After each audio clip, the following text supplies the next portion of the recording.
What is up mga paps? Welcome back. Kumusta kayo? Pagpasensyahan nyo na. Ngayon na lang po ulit na nakapag-upload ng video dahil sobrang busy po sa schoolworks.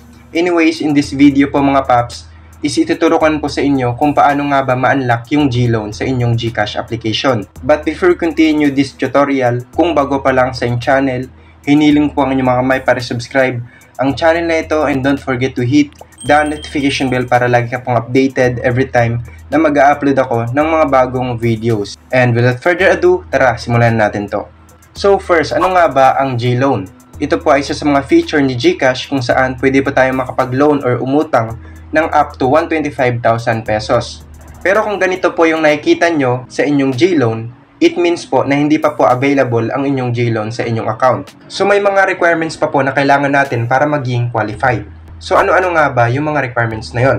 As per Gigi, which is the virtual assistant of GCash, kailangan po dapat 21 to 65 years old na tayo. And dapat Filipino citizen. And syempre dapat fully verified yung ating GCash account. And meron dapat tayong good credit record and did not commit any fraudulent transactions. Ibig sabihin po wala dapat tayong ginagawang di ka nais-nais na aktibidad dito kay GCash. And lastly, continue using GCash services. First, pay bills. Kailangan ginagamit natin yung ating GCash sa pagbabayad ng bill sa kuryente, tubig, internet at iba pang needs natin. Second naman is buy load or paglo-load gamit yung ating GCash. Bukod dito is kailangan din natin mag-cash in. So ito po yung madalas na ginagamit natin na GCash service kung saan nilalagyan natin ng laman yung ating account or pwedeng kapag nagpapadala tayo. And of course, kung merong cash in, meron ding send money. Ang kaiba naman ito sa cash in is dito pwede tayong mag-send ng pera to 2 to 10 people. Bukod dito, kailangan din natin gamitin yung GInsure. So nandito naman po yung ating different insurance policies, pwedeng about health, life, accident, and many more. So may benefits ka pong makukuha dito if ever na may mangyayaring unsatisfactory situation like accident, death. Then yung last GCash service is yung G-Invest.